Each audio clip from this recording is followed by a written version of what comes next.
A very common question patients ask is, why do I have to restore the back teeth if I can't see them anyways?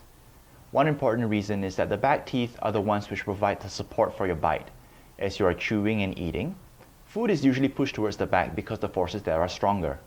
If all the back teeth are missing and you're only left with the front teeth, the smile might look good for a while, but over time, overloading can occur. When that happens, the teeth can begin to flare out and begin to move. In such a situation, besides becoming unesthetic, it becomes very difficult when we try to restore the missing spaces.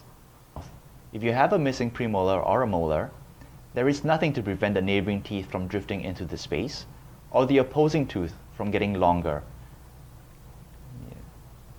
Over time, this causes change in your bite and might predispose you to developing things like dental decay or gum disease around the neighboring teeth. In a more extreme situation, sometimes patients lose all their back teeth before deciding to do anything for treatment.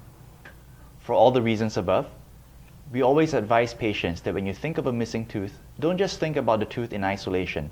Think about how it plays a role in your smile, in your bite, and in your overall oral health.